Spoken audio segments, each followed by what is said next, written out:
emphasizing that. Ms. Pipa, we're thrilled to have you. Please proceed. Thank you, Senator Wicker and Ranking Member Nelson. 2017 was a challenging year when we talk about disaster response for the American Red Cross. I unfortunately had the opportunity to visit both Harvey, Irma, and Maria during the disaster times. Harvey was a challenge in that people went to work that morning, they went out to run errands that day in the city of Houston, and discovered only late in the afternoon that they could no longer return home, and they needed a safe place to stay. That's where the American Red Cross, in concert with the City of Houston and the Mayor of Houston, opened the George R. Brown Resource Center. That's where I ended up spending 7 days providing safe haven for just over 11,000 members of the City of Houston.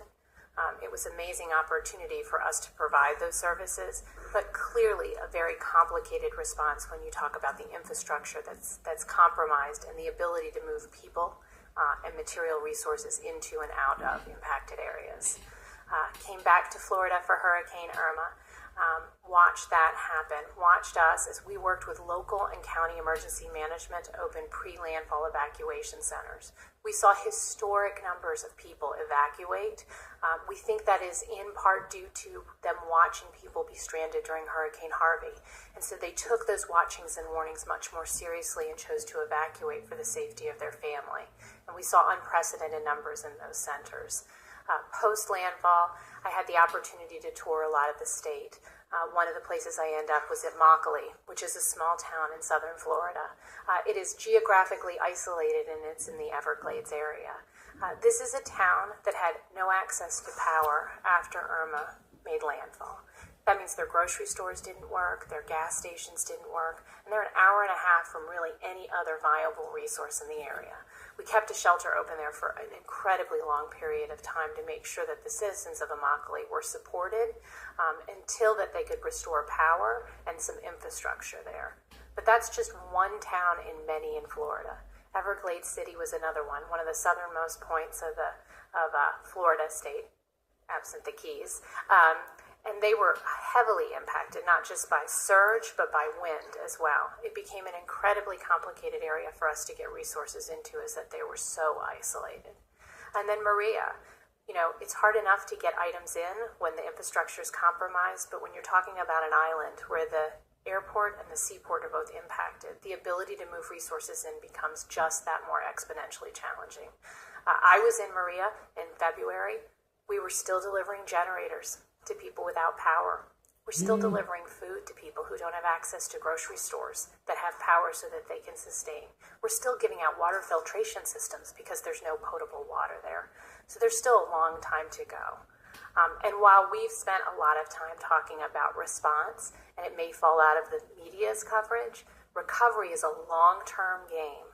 And that's where we sit at the table with all of our local and federal partners. And we'll be there for the next 18, 24, 36 months with dedicated resources to help these communities continue their recovery as they move forward. One of the things our organization did was in the beginning of 2017 was we took a nationwide readiness initiative. And in Florida specifically, we met with every single county emergency manager in the state, and we talked about what we could do, how many people we had, how much stuff we had, how we could support if Florida were impacted by a hurricane. Those open and honest communications allowed us to form a basis of trust so that we could both deliver services to the communities that were impacted in Florida. So now in 2018, we go back. We talk about what we talked about at the beginning of 2017. We talk about our lessons learned, and we try and figure out how we can now make that gap even smaller working together. But this was a historic season for us. People ask me time and time again, how did the Red Cross do it, right? Harvey, Irma, Maria, California wildfires. We do it because we rely on mobilizing the power of volunteers and the generosity of donors. And without those two things, our organization can't deliver our services.